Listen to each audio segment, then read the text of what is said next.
Après 5 longues et pénibles années au Japon à travailler comme soudeur industriel au milieu de chantiers bruyants et glacials, moi, Paul Rowe, je rentrais enfin à la maison. L'avion a atterri à l'aéroport international de Los Angeles, et je me suis précipité dehors, j'ai hélé un taxi et je me suis dirigé directement vers la petite maison en périphérie de la ville que j'avais achetée pour ma mère avant de partir. Mon cœur battait la chamade d'excitation, comme un petit enfant attendant son cadeau d'anniversaire. Ma mère, Mathilda Rowe, est la femme que j'aime le plus au monde. Elle m'a élevé, moi et mon jeune frère, Colin, toute seule après que notre père est mort prématurément dans un accident de travail. Je me souviens encore de ces soirées où elle s'asseyait près de la cheminée pour nous raconter des contes de fées afin de nous endormir, même si elle était épuisée après son service à l'usine textile. Au cours des 5 dernières années, j'ai envoyé de l'argent à la maison régulièrement et je l'ai appelée en vidéo chaque semaine. Mais rien ne se compare à la serrer fort dans mes bras et à sentir à nouveau cette chaleur familière. Le taxi s'est arrêté devant le portail en fer familier. J'ai payé à la hâte, attrapé ma valise et je suis sorti. Le soleil de fin d'après-midi filtrait à travers la rangée d'arbres le long de la rue, projetant la petite maison en un relief saisissant. Mais à cet instant, je me suis figé. La maison avait l'air différente. La vieille serrure à loquet, je m'en souvenais, du genre simple que maman utilisait toujours parce qu'elle avait peur de perdre les clés, avait été remplacée par une serrure électronique sophistiquée avec un clavier numérique et des lumières LED clignotantes. Tout autour du portail et des murs se trouvaient des caméras de surveillance, au moins 4, balayant d'avant en arrière comme des yeux de hibou.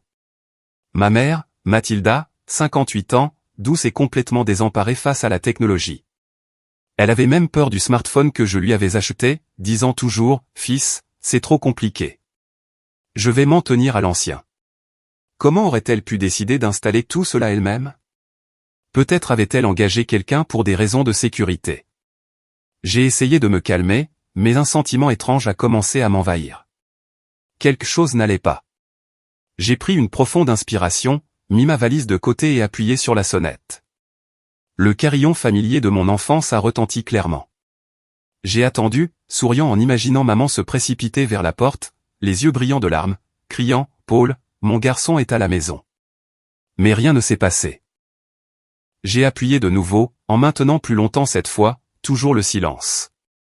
Mon cœur a commencé à battre plus vite. Peut-être qu'elle faisait la sieste ou qu'elle était au marché. Non, je lui avais dit que je venais. J'ai sonné une 3e fois, puis une 4e, et j'ai finalement commencé à appeler à voix haute à travers le portail « Maman, c'est Paul. Ton fils est de retour. » Toujours pas un son. La maison était anormalement silencieuse, comme si personne n'était là. Ou est-ce que maman était malade? Cette pensée m'a glacé le sang. J'ai regardé autour de moi. Le voisin d'un accent grave côté arrosait les plantes, mais n'a pas levé les yeux. J'ai pensé à leur demander, mais j'ai décidé d'attendre un peu plus longtemps. Une fois que j'aurais vu maman, tout prendrait son sens. Finalement, après la 5e sonnerie, j'ai entendu un déclic de l'intérieur. La porte s'est ouverte, et je suis resté là, stupéfait. Ce n'était pas maman. C'était Colin, mon jeune frère de 28 ans. Le frère dont je me souvenais comme d'un fainéant sans emploi qui vivait de manière imprudente, buvait trop et jouait. Colin se tenait là dans un vieux t-shirt miteux, les cheveux en désordre, les yeux légèrement rouges comme s'il venait de se réveiller. Quand il m'a vu, il a visiblement tressailli pendant une fraction de seconde. Je l'ai clairement vu, comme s'il était véritablement choqué. Puis, instantanément, il a arboré un immense sourire presque forcé, les dents apparentes, mais le sourire n'atteignant pas ses yeux. « Frère Paul, oh mon Dieu, tu es de retour. Pourquoi ne m'as-tu pas dit que tu venais ?» Sa voix était un peu trop aiguë, rien à voir avec son habituel ton traînant et paresseux. Avant que je puisse répondre, Colin s'est précipité en avant et m'a jeté les bras autour du cou dans une étreinte serrée, me tapant fort dans le dos, agissant de manière excessivement joyeuse. J'ai été surpris. Mon frère n'avait jamais été aussi affectueux. Quand nous étions plus jeunes, nous nous battions tout le temps parce qu'il était paresseux et que je finissais par faire toutes les corvées. La dernière fois que je l'ai vu avant de partir pour le Japon, nous nous étions disputés parce qu'il avait emprunté de l'argent et ne l'avait jamais remboursé. Maintenant, cette étreinte, elle a fait naître une légère lassitude en moi. Quelque chose clochait. Je lui ai tapoté l'épaule et l'ai doucement repoussé. « Ouais, je suis de retour, mais pourquoi es-tu ici? Où est maman ?» Colin a ri bruyamment et m'a tiré à l'intérieur. Entre. Entre. On va parler à l'intérieur. Carla, chérie, Paul est à la maison. Il m'a fait entrer comme s'il était le propriétaire des lieux. J'ai franchi le portail, traînant ma valise, et j'ai immédiatement remarqué que tout l'intérieur avait été transformé. Le salon familier avec le vieux canapé où maman avait l'habitude de s'asseoir pour tricoter était maintenant meublé de canapés en cuir brillant, d'une immense télévision à écran plat fixée au mur, et d'étagères neuves remplies de décorations à la mode, petites statues, vases modernes. Toute l'atmosphère semblait appartenir à un jeune couple, pas à une gentille vieille dame comme ma mère. J'ai froncé les sourcils et j'ai regardé autour de moi. La maison a beaucoup changé, hein? C'est toi qui as fait tout ça. Juste à ce moment-là, Carla, la femme de Colin âgée de 27 ans, est sortie de la chambre. Elle portait une robe courte, les cheveux attachés haut, affichant un sourire éclatant mais étrangement artificiel, comme si elle jouait un rôle. Paul, salut. Ça fait une éternité. Colin parle de toi tout le temps. Sa voix était douce, mais je pouvais sentir la tension. Carla et Colin s'étaient mariés 2 ans avant mon départ, et je me souvenais d'elle comme du genre exigeant qui poussait constamment Colin à gagner plus d'argent alors qu'elle-même ne faisait rien d'autre que du shopping. Maintenant, en la regardant se tenir là, un verre d'eau à la main, les yeux jetant un regard rapide vers la cuisine, tout me semblait encore plus étrange. Je me suis assis sur le canapé, essayant de rester calme. Où est maman? Je n'arrête pas d'appeler et elle n'est jamais sortie. Colin s'est assis à côté de moi, me tapant sur la cuisse. Oh, maman est dans la cuisine. Elle va très bien. Ne t'inquiète pas, mais il a hésité une fraction de seconde et sa voix a légèrement baissé. J'ai haussé un sourcil. Dans la cuisine? On a parlé si fort. Comment se fait-il qu'elle n'ait pas entendu? Elle avait l'habitude de se précipiter tout de suite. Colin a eu un rire gêné. Elle est un peu fatiguée, elle est en train de faire quelque chose. Je vais l'appeler. Avant qu'il ne puisse réagir davantage, j'ai demandé directement, pourquoi est-ce que toi et Carla vivez ici? C'est la maison de maman, la maison que je lui ai achetée avant de partir. Vous n'avez pas votre propre appartement? Colin a répondu sans hésiter, comme s'il l'avait répété. Eh bien, environ 1 an après ton départ à l'étranger, maman a commencé à faiblir. Elle est devenue oublieuse, parfois prise de vertige. J'ai pensé qu'il était dangereux pour elle de vivre seule, alors j'ai suggéré que ma femme et moi emménagions pour prendre soin d'elle. Maman a tout de suite accepté. Elle a dit que c'est plus agréable d'avoir la famille autour, moins seule. J'ai été un peu surpris. Depuis quand maman était-elle faible? Pourquoi n'avait-elle rien mentionné de tout ça lors de nos appels vidéo? Mais je n'ai pas trop soupçonné car je savais que maman aimait ses enfants et petits-enfants, surtout Colin, même s'il était un vaurien. Elle avait vécu seule pendant 5 ans. Il était logique qu'elle ait accepté de laisser Colin emménager pour apaiser la solitude et avoir quelqu'un à qui parler et avec qui cuisiner. J'ai hoché la tête. Oh, je vois. C'est bien. Je suis content que tu aies pensé à maman. Mais au fond de moi, un petit doute a vacillé. Pourquoi ne m'en avait-elle jamais parlé? J'ai jeté un coup d'œil à Carla et je l'ai surprise en train de lancer un regard rapide et indéchiffrable vers la cuisine, un mélange d'inquiétude et de prudence, avant de sourire à nouveau immédiatement, cachant quoi que ce soit.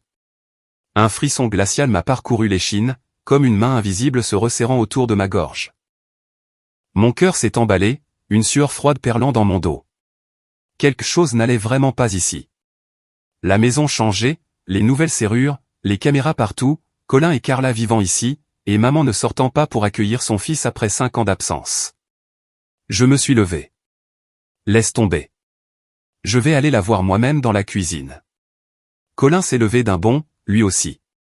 Ouais, laisse-moi t'y emmener, mais je n'ai pas attendu. Je me suis dirigé directement vers la cuisine. Chaque pas semblait lourd. L'air dans la maison est soudainement devenu oppressant, tendu comme dans un film d'horreur. Je pouvais entendre le faible cliquetis de la vaisselle depuis la cuisine. Mais pourquoi maman n'appelait-elle pas? Le mauvais pressentiment s'est intensifié, et j'ai poussé la porte de la cuisine avec force, prêt à affronter ce qui m'attendait de l'autre côté.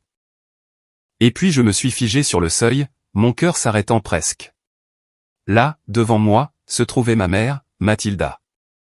Mais pas la mère dont je me souvenais. Elle portait une vieille tenue de bonne froissée, le tablier délavé qu'elle ne mettait que pour récurer la maison des années auparavant. Elle était penchée sur l'évier de la cuisine, l'air épuisé, visiblement décharné et frêle. Ses mains tremblaient comme si elle n'avait plus de force. Ses doigts rugueux et calleux qui avaient travaillé dur toute sa vie tremblaient maintenant violemment en serrant une éponge. L'eau gouttait du robinet sur le sol mouillé. L'air lourd de la cuisine était épais, imprégné de l'odeur de détergent mêlée à celle des restes de nourriture. Mais ce qui m'a vraiment paralysé, c'est de la voir ainsi. La femme forte qui avait élevé seul mon frère et moi, maintenant réduite à une ombre, faible et complètement épuisée. Pourquoi faisait-elle le ménage dans cet état? Ma gorge s'est nouée, les larmes me sont montées aux yeux, mais je les ai refoulées. Je l'ai appelée, ma voix étranglée comme si quelqu'un m'étouffait. Elle a tourné lentement la tête et m'a regardé avec des yeux ternes et vides, comme si elle luttait pour reconnaître un visage lointain d'un souvenir brumeux. Ses cheveux étaient devenus beaucoup plus gris, emmêlés et négligés. Son visage était si creusé que je la reconnaissais à peine. De profondes rides sillonnaient sa peau, ses joues étaient creuses, ses yeux troubles derrière un voile de brume. Elle était autrefois radieuse, toujours rayonnante quand je rentrais à la maison. Mais maintenant, elle semblait avoir vieilli de 10 ans pendant les 5 années de mon absence. La douleur m'a transpercé la poitrine comme un couteau aiguisé. Comment maman en était-elle arrivée là? J'avais envoyé de l'argent fidèlement chaque mois, croyant qu'elle vivait confortablement. Pourtant, la réalité devant moi me laissait sous le choc. Elle m'a fixé longtemps, clignant des yeux comme pour essayer de faire le point. Puis une faible étincelle de reconnaissance a vacillé dans ses yeux. Elle a balbutié. « Paul, mon fils, tu es de retour. » Sa voix tremblait, se brisant entre les mots, ses pieds ont légèrement traîné comme si elle voulait s'approcher. Elle a laissé tomber l'éponge de ses mains, l'eau s'égouttant sur le sol. À ce moment-là, l'espoir a jailli en moi. Je voulais me précipiter pour la serrer dans mes bras. Mais instantanément, Colin a coupé court par derrière, sa voix rapide et forte. « Maman, va te reposer. Tu ne te sens pas bien. Tu ne devrais pas travailler si dur ou tu vas t'épuiser. » Il s'est précipité dans la cuisine, se plaçant entre elle et moi, une main sur son épaule comme pour la retenir, son visage plein d'inquiétude. Pourtant, j'ai clairement vu la tension qui s'y lisait. Je me suis tourné vers Colin, attendant une explication sur cette histoire de ne pas bien se sentir. Pourquoi personne ne m'en avait parlé? Mais en une fraction de seconde, je l'ai vu tressaillir, ses épaules se tendant avant qu'il ne se force à se détendre et à esquisser un sourire gêné. « Paul. Maman se fatigue très facilement. Laisse-moi l'aider. » J'ai froncé les sourcils. Le malaise en moi grandissait. Pourquoi réagissait-il si vite, comme s'il avait répété ce scénario exact? Colin a parlé à la hâte, sa voix montant légèrement sous la tension. Dernièrement, maman est très oublieuse. Parfois elle se souvient des choses, parfois non. Et elle devient facilement émotive. Elle pleure quand elle voit des gens qu'elle connaît. Allez, emmenons-la dans le salon et parlons-y. Rester debout trop longtemps la fatiguera. Carla est apparue à l'embrasure de la porte, son ton doux, mais ses yeux brillants de calcul. Il a raison, Paul. Je vais lui chercher de l'eau pour qu'elle se sente mieux. Leur réaction était trop rapide, trop parfaitement synchronisée, comme s'ils avaient répété cela, préparé des réponses à toutes les questions possibles. Le sentiment étrange en moi a gonflé comme un ballon sur le point d'éclater. Que cachait-il? Pourquoi maman avait-elle l'air si épuisée? Et pourquoi l'avait-il laissé faire la vaisselle seule? Je n'ai pas attendu plus longtemps. Je me suis avancé et j'ai enveloppé ma mère dans une étreinte serrée. Elle tremblait dans mes bras, son corps froid et fragile, complètement différent de l'étreinte chaleureuse et forte dont je me souvenais des jours où elle me réconfortait après des disputes avec Colin ou préparait le dîner pour nous malgré sa propre fatigue. Maintenant, elle était si maigre que je pouvais sentir chaque os. Sa peau était glaciale, comme si elle n'avait pas eu chaud depuis très longtemps. Un chagrin immense m'a submergé. Je n'ai plus pu retenir mes larmes. Maman, je suis à la maison. Je suis tellement désolé de t'avoir laissé seule si longtemps. Elle a chuchoté quelque chose d'incohérent, posant sa tête sur mon épaule. Mais elle ne m'a pas serré en retour, comme si elle avait peur de quelque chose. Je l'ai doucement conduite au salon, soutenant ses pas avec précaution car elle marchait de manière instable, les jambes tremblantes. Dès que nous nous sommes assis sur le canapé, la première chose que j'ai demandé a été « Pourquoi laissez-vous maman faire le ménage dans cet état? Elle est si faible. Elle a besoin de se reposer. » Carla est intervenue rapidement, sa voix dégoulinant d'une sincérité forcée. Oh, Paul, elle insiste pour le faire.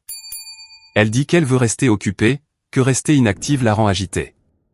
Colin et moi avons essayé de l'arrêter, mais elle n'écoute pas, Colin a hoché la tête vigoureusement. Exactement, frérot. Maman est têtue comme une mule. On lui dit et on lui redit, mais elle n'écoute jamais.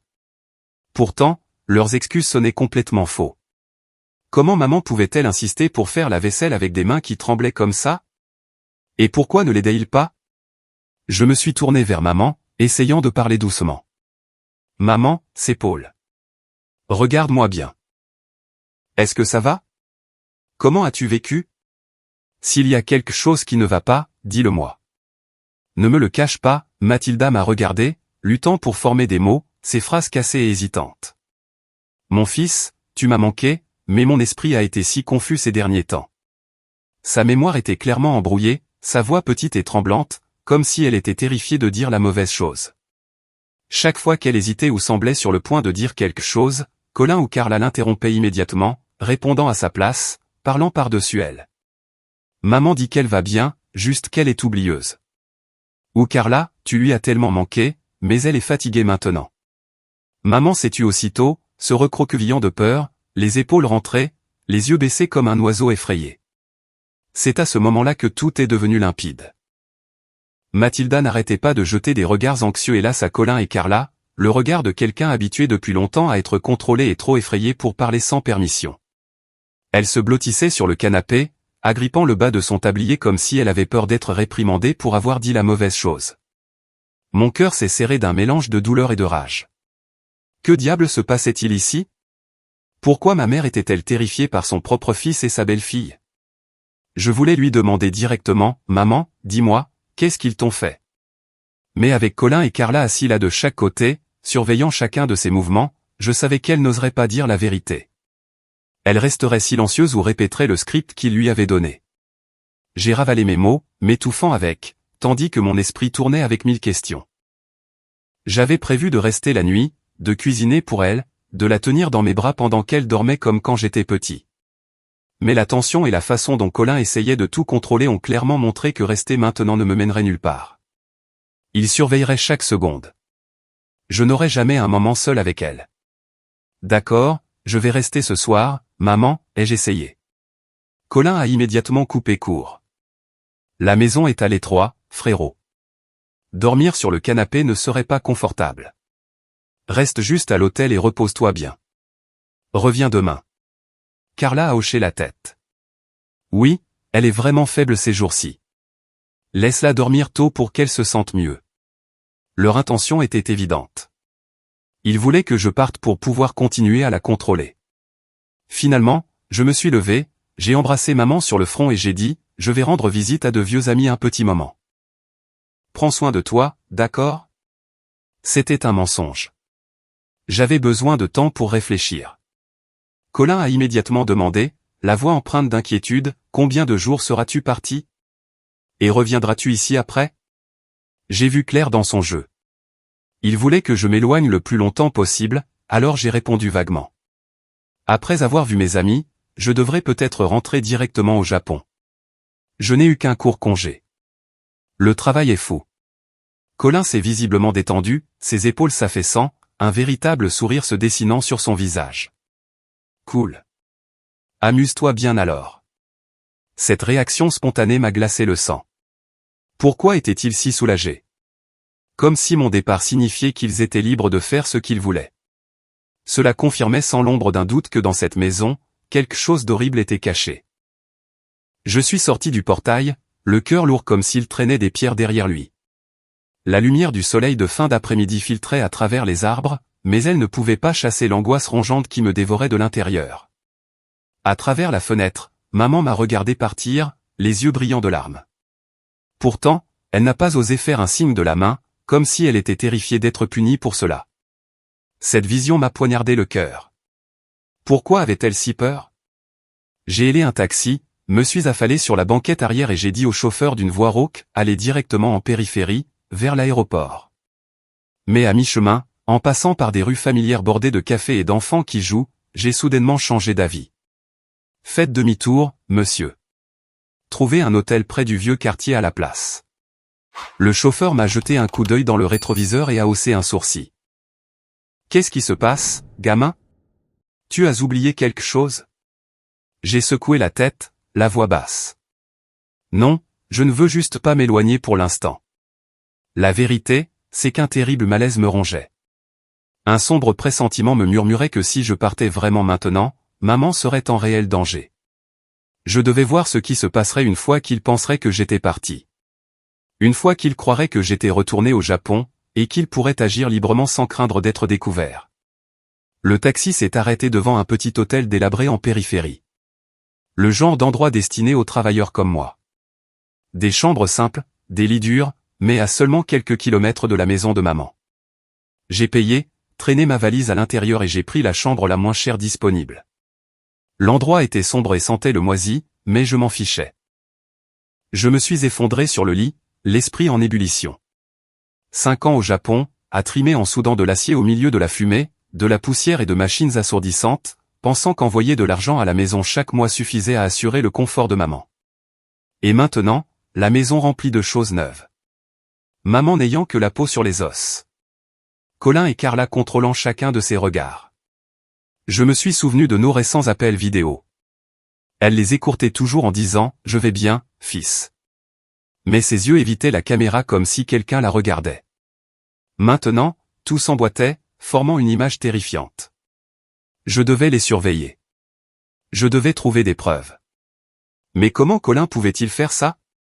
Il était mon petit frère, le sang de mon sang. Quand nous étions enfants, nous jouions ensemble.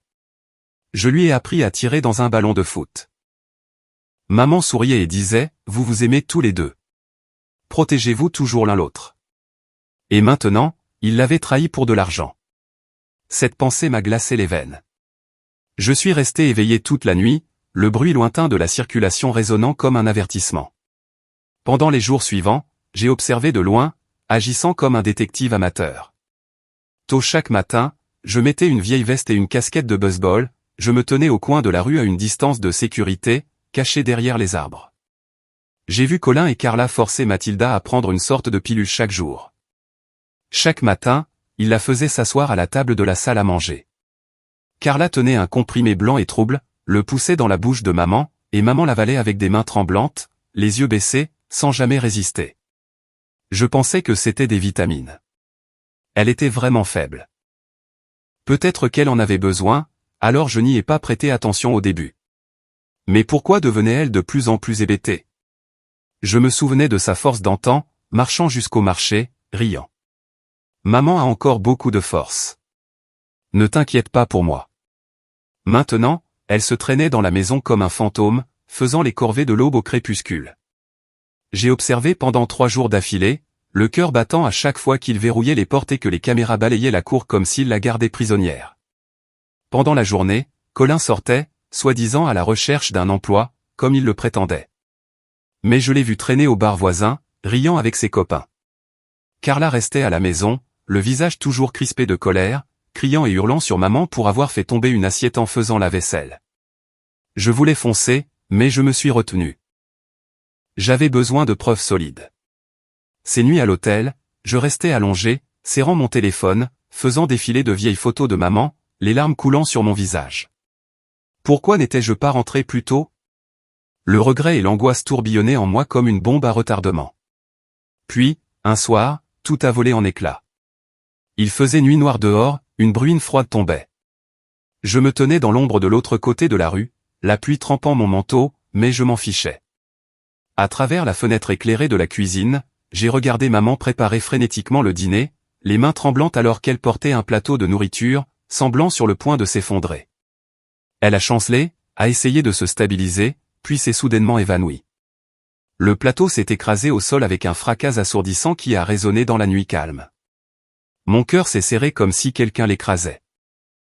J'ai failli courir à ce moment-là, mais à cet instant, Carla a fait irruption comme un animal sauvage, le visage cramoisi de rage. Elle a crié, « Vieille sorcière inutile. Tu gâches tout. Regarde ce désordre. Bonne à rien. » Elle a commencé à donner de violents coups de pied à maman, des coups de pied sans pitié, essayant de la ranimer. « Lève-toi. Arrête de faire semblant. Tu penses que t'évanouir va me rendre plus indulgente? Elle se fichait que maman vienne de s'effondrer. Elle continuait de frapper le corps frêle, déchaînant toute sa fureur. Carla a hurlé les insultes les plus cruelles à travers la fenêtre ouverte. Te garder ici n'est qu'un gaspillage. Tu ne sais rien faire, n'est-ce pas? Pourquoi es-tu encore en vie, juste à nous sucer le sang pour toujours? Ces mots m'ont transpercé comme des couteaux. Je suis resté figé, le sang me montant à la tête. Tout ce que je voyais, c'était ma mère affalée sur le sol. Ma mère, la femme qui avait tout sacrifié pour ses enfants, était traitée comme un déchet par sa propre belle-fille. La douleur et la rage ont explosé en moi comme un feu de forêt. Je ne pouvais plus me retenir. J'ai foncé vers la maison, le cœur battant, le souffle court de fureur. J'ai défoncé la porte arrière d'un coup de pied qui l'a fait voler en éclats et j'ai fait irruption dans la cuisine, le visage brûlant, la respiration haletante.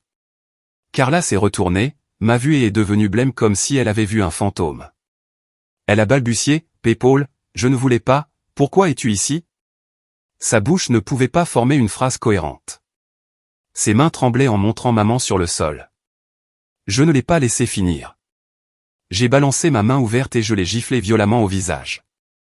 Le claquement a résonné dans la cuisine. Elle a trébuché, a failli tomber, se tenant la joue, les yeux écarquillés de choc. Le sang rugissant dans mes oreilles, j'ai hurlé, ma voix déchirant l'air. Pour qui diable te prends-tu? C'est ma mère. Qu'est-ce qu'elle t'a fait pour que tu oses la frapper comme ça? Elle s'est évanouie et tu lui cries encore dessus? La cuisine s'est figée. Carla s'est appuyée contre le mur, le visage cendré et les lèvres tremblantes, ne pouvant que bredouiller de terreur. Je me suis juste énervé parce qu'elle a renversé.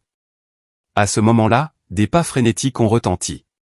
Colin est sorti en courant de la chambre et s'est arrêté net quand il m'a vu, dominant la cuisine. Mais frérot, Paul, pourquoi es-tu encore là? Sa voix s'est brisée de panique. Instinctivement, il a sauté devant sa femme, essayant de paraître dur. Calme-toi. Ne fais pas de scène. Les voisins vont entendre. Une main a tenté de me retenir, mais ses yeux s'agitaient sauvagement, la panique et le calcul bien visibles. Je l'ai pointé du doigt, la voix dure comme le fer. Tais-toi. Pourquoi laisses-tu maman travailler dans cet état? Elle est faible. Pourquoi ne l'aides-tu pas? Pourquoi laisses-tu ta femme lui crier dessus? Même la faire tomber? C'est ta mère aussi. Colin s'est défendu désespérément, la voix stridente. Tu as tout faux. Carla a été stressée par le travail ces derniers temps. Elle a juste craqué.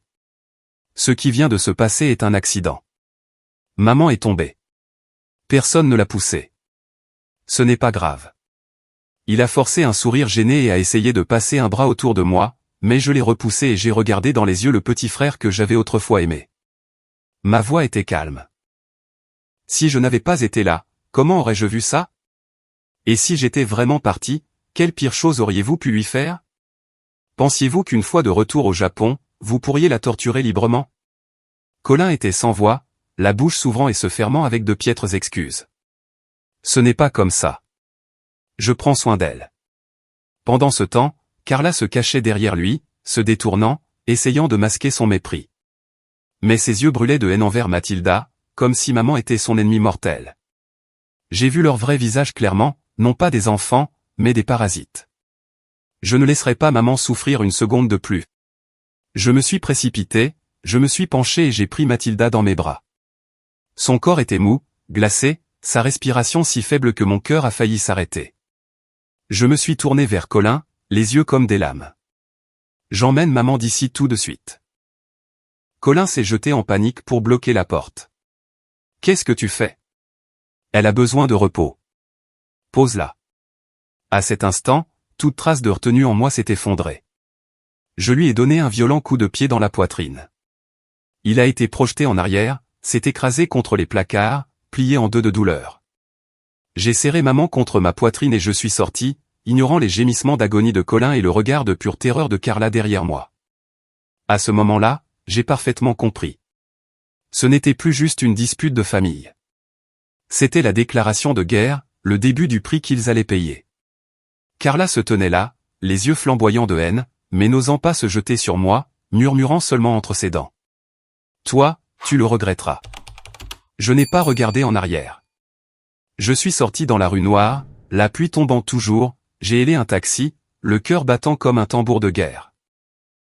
Maman a bougé dans mes bras, les yeux mi-clos, la respiration superficielle, mais j'ai senti ses doigts s'agripper faiblement aux miens, s'accrochant à un fragile fil d'espoir.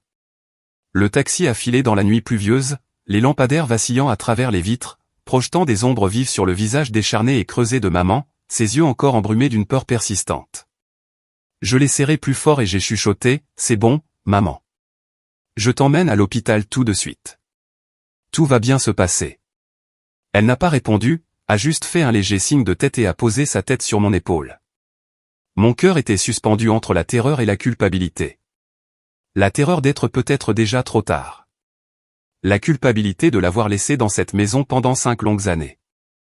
Au Japon, je m'étais tué au travail, soudant de l'acier au milieu de la fumée, de la poussière et d'un bruit assourdissant, pensant qu'envoyer de l'argent à la maison suffisait à la mettre à l'aise. Assez pour compenser mon absence. Et maintenant, elle avait été maltraitée, empoisonnée, et moi, son fils aîné, je n'avais rien su. Chaque fois que l'image de Carla la frappant ou de Colin trouvant des excuses me revenait en mémoire, mon sang bouillait. Je ne leur pardonnerai jamais. Mais d'abord, je devais sauver maman. Le taxi a freiné brusquement devant l'entrée des urgences. Les néons brillaient d'un blanc éclatant sous la pluie. Je l'ai porté à l'intérieur et j'ai crié, « Docteur, s'il vous plaît, aidez ma mère. Elle vient de s'effondrer. » Des infirmières se sont précipitées avec un fauteuil roulant et l'ont emmenée aux urgences. L'une d'elles m'a arrêté à la porte. Cette nuit-là, l'hôpital bourdonnait de machines et de l'odeur âcre de désinfectant, mais je l'ai à peine remarqué. Les médecins ont fait des examens complets, des prises de sang, des radiographies. Je suis resté assis devant la salle, brûlant d'anxiété. Chaque minute semblait un siècle. Je n'arrêtais pas de penser au bon vieux temps. Mathilda, la femme forte qui avait élevé mon frère et moi seul après la mort de papa dans un accident d'usine. Elle travaillait à l'usine textile, rentrait épuisée, mais cuisinait toujours avec le sourire et nous racontait des contes de fées. Mes garçons vont devenir quelqu'un, disait-elle. Maintenant, elle gisait là, frêle comme une feuille morte, à cause de son plus jeune fils et de sa femme. J'ai serré les poings, des larmes coulant silencieusement sur mes joues. Pourquoi la vie était-elle si cruelle? Finalement, le médecin est sorti, le visage grave, tenant les résultats des tests. Vous êtes le fils de Mathilda, n'est-ce pas? Nous avons les résultats. Je me suis levé, la voix tremblante. Docteur, comment va-t-elle? C'est grave? Il a soupiré lourdement. Elle est gravement épuisée et dénutrie. Son corps a été poussé bien au-delà de ses limites pendant longtemps. Cœur faible, carence nutritionnelle critique, complètement vidé. Mais ce n'est pas le pire. Ma poitrine s'est serrée en attendant la suite. Plus alarmant, son sang montre des niveaux résiduels élevés de sédatifs administrés en continu sur une longue période. Des médicaments qui ne sont pas appropriés pour les soins courants des personnes âgées. Ils suppriment le système nerveux, provoquent des pertes de mémoire et une fatigue prolongée. Je me suis figé, les oreilles bourdonnantes, chaque mot me tranchant comme une lame. Des sédatifs. Il l'avait forcée à prendre du poison pour la contrôler. Le médecin a continué sans détour. Si cela avait continué beaucoup plus longtemps, elle aurait pu subir des dommages neurologiques permanents, voire des complications mortelles, un coma, une défaillance de plusieurs organes. Vous l'avez amenée juste à temps. Je me suis effondré sur une chaise, la tête me tournant. Je l'avais laissée dans cette maison pendant 5 ans, envoyé de l'argent, fait des appels vidéo, mais je n'étais jamais revenu, jamais vérifié. J'étais le coupable. J'avais aveuglément fait confiance à Colin. Le regret m'a submergé comme un raz-de-marée. J'ai enfoui mon visage dans mes mains et j'ai sangloté en silence. C'est de ma faute. Je suis tellement désolé, maman. Le médecin a posé une main sur mon épaule. Ce qui compte maintenant, c'est le traitement. Nous la garderons hospitalisée pour surveillance et rétablissement, perfusion, nutrition, et l'arrêt complet des sédatifs. J'ai hoché la tête, en essuyant mes yeux. Oui. Faites tout ce qu'il faut. Je resterai ici et je prendrai soin d'elle. S'il vous plaît, ne parlez qu'à moi de tout. Dans les jours qui ont suivi, maman est restée dans une chambre d'hôpital d'un blanc austère, le bip régulier du moniteur cardiaque remplissant le silence.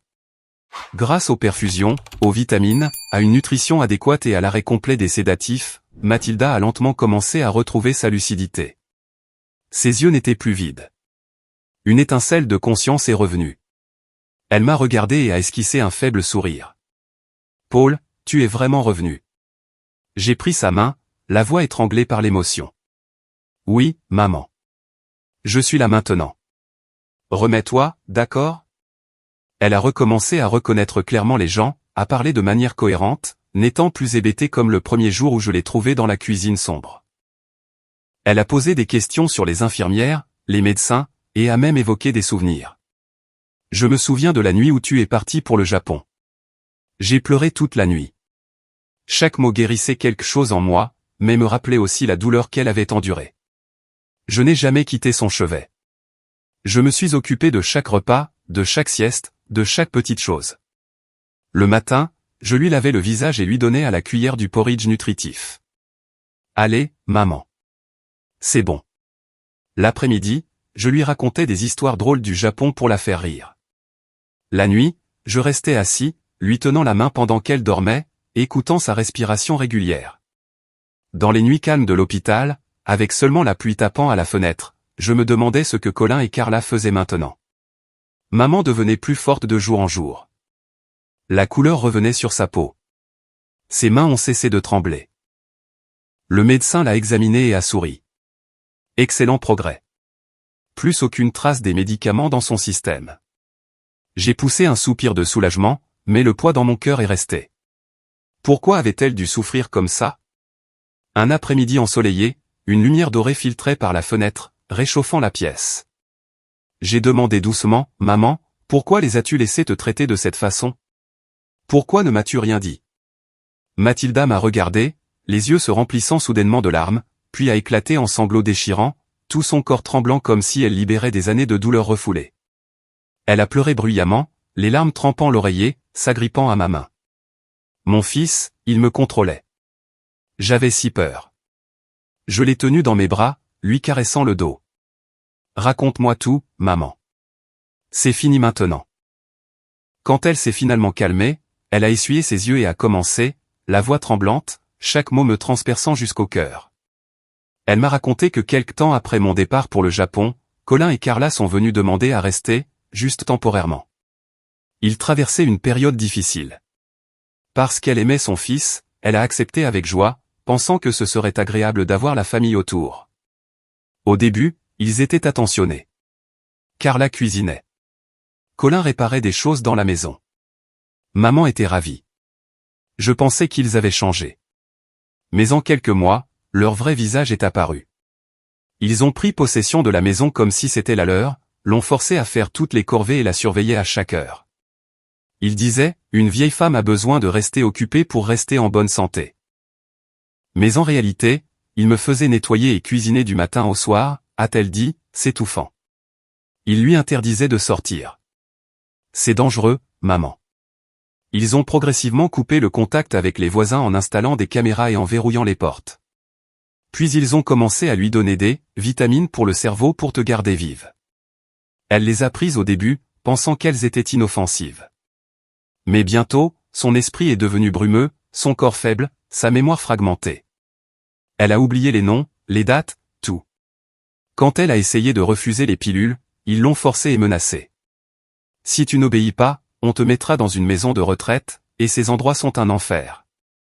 Terrifiée et acculée, elle a obéi jusqu'au jour de mon retour. Ça fait si mal, fils, mais j'ai enduré pour que tu puisses travailler en paix. J'ai demandé pourquoi elle ne m'avait jamais appelé. Elle a secoué la tête. Je ne sais pas comment utiliser le téléphone correctement et Colin le contrôlait, me l'a enlevé. Si j'essayais de t'appeler de mon propre chef, il me laissait sans manger pendant des jours. Juste de l'eau, pas de nourriture. Elle a raconté une fois où elle avait secrètement essayé de m'appeler. Carla la surprise, lui a arraché le téléphone et a crié « Tu veux mourir de faim ». Ils l'ont enfermée dans sa chambre pendant 2 jours jusqu'à ce qu'elle s'évanouisse presque de faim. En entendant tout cela, j'ai serré sa main si fort que ça faisait mal. Ma poitrine écrasée par la douleur, la rage et une culpabilité brûlante. Comment ose-t-il? Colin, mon propre frère, mon sang, a torturé notre mère comme ça. Je l'ai tenu fort. Je suis tellement désolé, maman. Je vais arranger ça. Elle m'a caressé les cheveux. Tout ce dont j'ai besoin, c'est de toi, Paul. Son histoire a ouvert un abîme noir. Ils ne l'avaient pas seulement maltraité physiquement. Ils avaient empoisonné son esprit et l'avaient complètement isolé. Je comprenais maintenant ses appels vidéo, son silence, ses yeux détournés. Ils étaient assis juste là, à la regarder. La fureur a déferlé en moi, mêlée à une froide détermination. Quel était leur mobile? L'argent? La maison? Je le découvrirais. Mais d'abord, maman devait retrouver toutes ses forces. Dans les jours qui ont suivi, j'ai vécu dans un état de chaos total, comme piégé à l'intérieur d'un tourbillon sans issue. Le jour, je m'asseyais au chevet de maman, souriant, discutant avec elle, lui donnant du porridge nutritif à la cuillère, racontant des histoires drôles du Japon. Comme la fois où j'ai failli tomber de l'échafaudage par grand vent, ou le meilleur sushi que j'ai jamais mangé. Mais dans ma tête, tout était une tempête.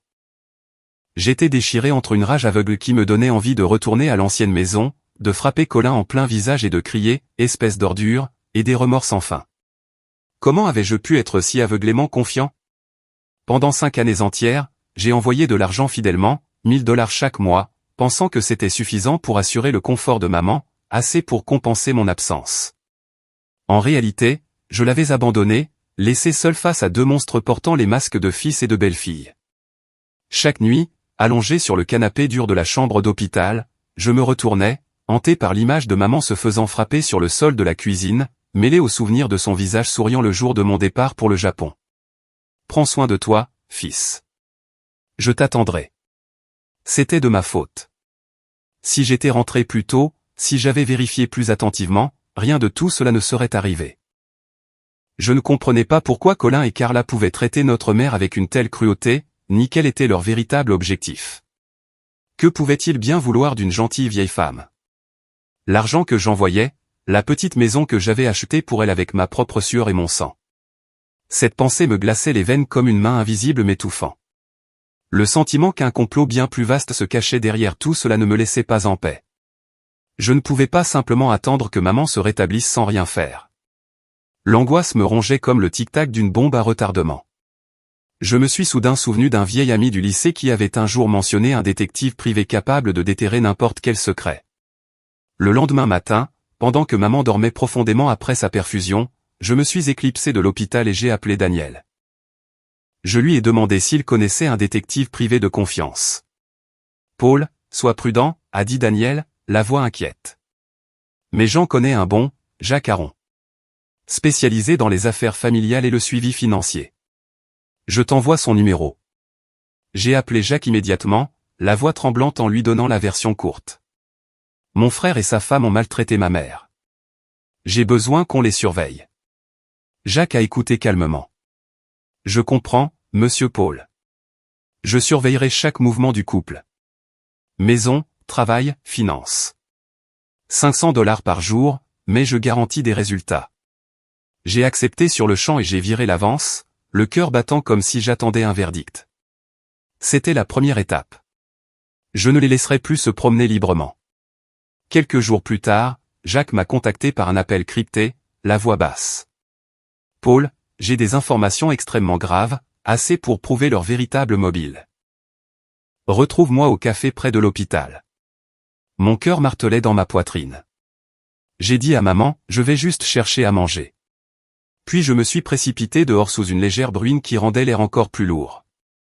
Dans le petit café, Jacques était assis dans un coin sombre avec un dossier épais. Il l'a fait glisser sur la table. J'ai un enregistrement audio de leur salon pendant que Colin et Carla parlaient. J'ai placé un dispositif d'écoute légale par la fenêtre. Vous l'avez autorisé. J'ai mis les écouteurs, appuyé sur lecture, et mon monde s'est effondré. La voix stridente de Carla.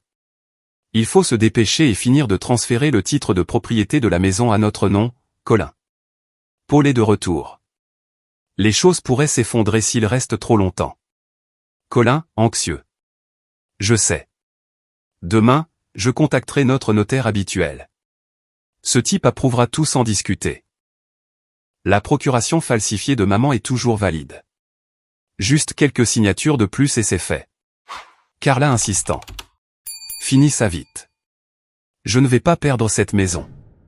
Les virements d'argent de Paul sont presque épuisés. Nous devons vendre la maison pour avoir du capital. L'enregistrement s'est terminé sur le rire, comme s'ils discutaient d'une affaire commerciale au lieu de voler la maison de leur propre mère.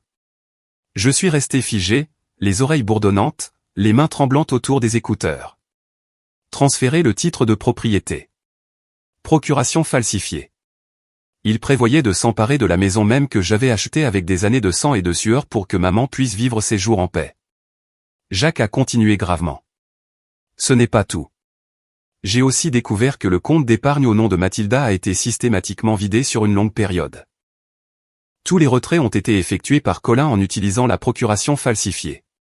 J'ai accédé au système bancaire. Voici les relevés. Il a poussé des pages denses de chiffres. Le solde correspondait exactement à l'argent que j'avais viré à la maison chaque mois pendant 5 ans. Plus de 60 000 $, maintenant presque entièrement disparus. Il ne restait que quelques centaines.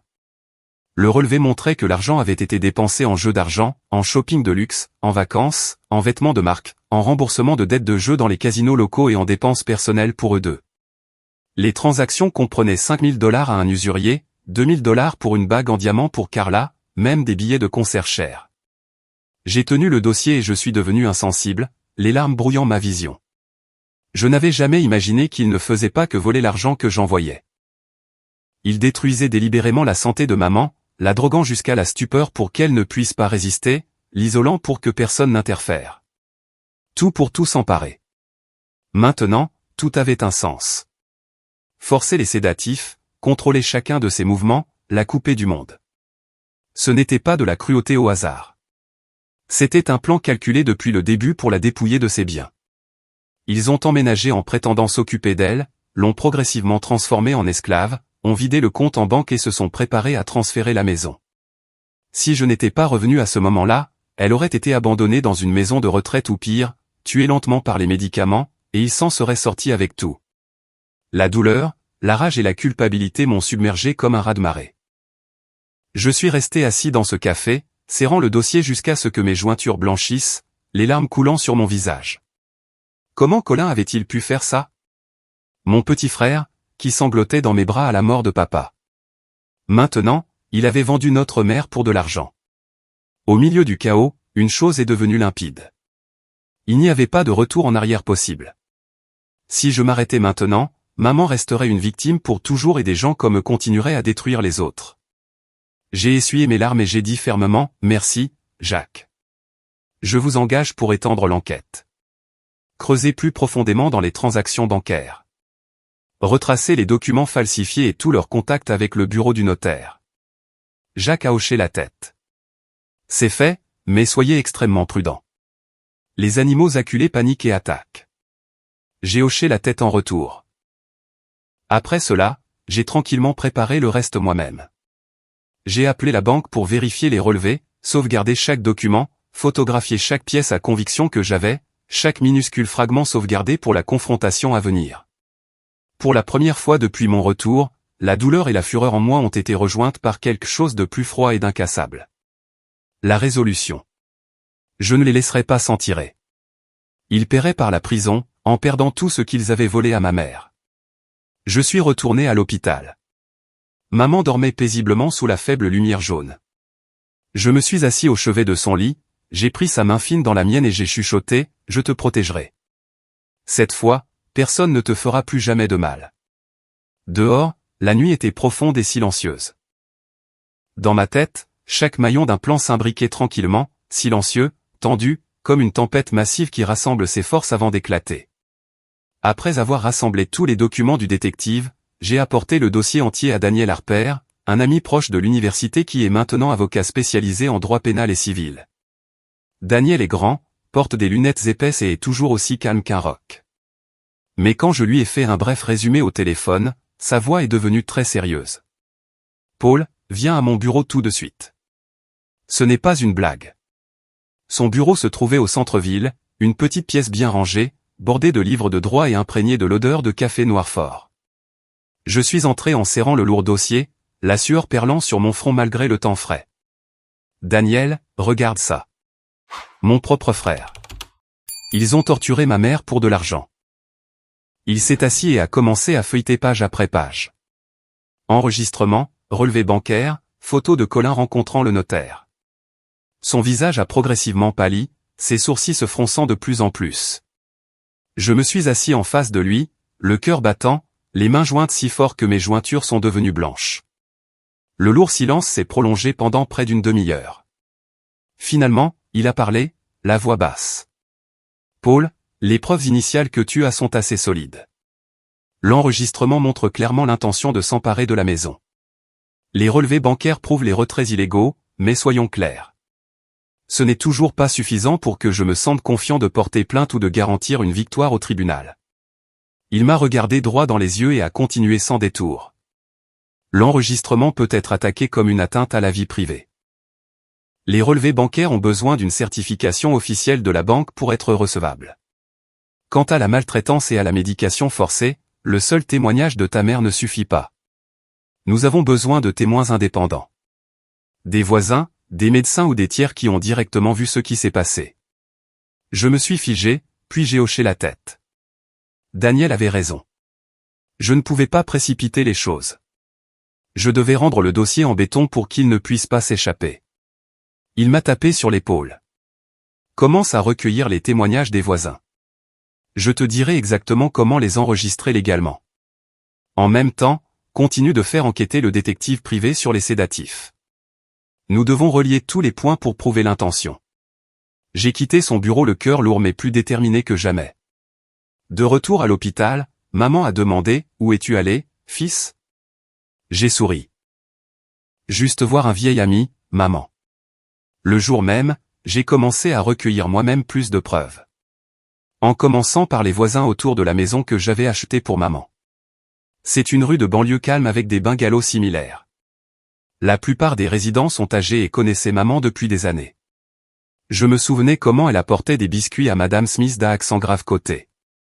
Comment Monsieur Johnson tondait sa pelouse pour elle. Maintenant, j'avais besoin qu'il témoigne. Ce n'était pas facile au début. Je suis allé dans le quartier et je me suis garé à une distance de sécurité pour que Colin et Carla, qui y vivaient toujours, probablement paniqués parce que maman avait disparu, ne me repèrent pas. D'abord, j'ai frappé à la porte de Madame Smith. C'est une veuve de 70 ans qui s'assoit souvent sur son porche pour tricoter. « Bonjour, madame. Je suis Paul, le fils de Mathilda. » Elle m'a regardé à travers ses épaisses lunettes, les yeux méfiants. « Oui, je me souviens de vous. Que voulez-vous, jeune homme ?»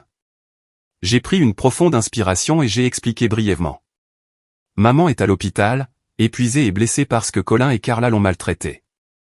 J'ai besoin que vous me disiez ce que vous avez vu pour que nous puissions obtenir justice. Elle est restée silencieuse un moment, regardant la rue, puis a soupiré. Entrez. Je suis tellement désolé pour Mathilda. Sa voix tremblait en parlant. J'entendais des cris de votre maison tout le temps. Carla hurlant sur Mathilda, la traitant d'inutile. Plusieurs fois, j'ai vu votre mère pousser à terre juste dans la cour avant, pleurant, mais trop effrayée pour appeler à l'aide. J'ai tout noté, le cœur brisé. Ma mère forte, poussée à terre comme ça. Madame Smith a signé la déclaration, mes yeux brûlaient de larmes. Ensuite, c'était M. Johnson, un charpentier à la retraite et costaud. Au début, il était réticent. Je ne veux pas me mêler des affaires de famille. Mais quand je lui ai montré une photo de maman allongée dans un lit d'hôpital, n'ayant que la peau sur les os, des perfusions dans les bras, son expression a changé. Il a poussé un lourd soupir. « Seigneur, Mathilda est la femme la plus gentille. » Puis il m'a raconté lentement. Plusieurs nuits, j'ai entendu des cris. Colin hurlant, « Nettoie le sol. Ne sois pas paresseuse. » Une autre fois, j'ai personnellement vu Carla la pousser si fort qu'elle est tombée quand Mathilda a renversé de l'eau. Elle est restée là à pleurer, effrayée de se relever. Il a donné des comptes rendus détaillés, a signé la déclaration et a même offert son numéro de téléphone pour vérification. Je l'ai remercié, le pouce accélérant. C'étaient des témoins indépendants. Puis M. Ramirez, qui a des caméras de sécurité couvrant tout le pâté de maison, a fourni des images montrant Carla enfermant maman dehors sur le porche une nuit pluvieuse pendant 2 heures comme punition pour ne pas avoir bien passé la serpillière. Maman était assise, grelottant dans une chemise fine, tandis que Carla souriait narquoisement de l'intérieur.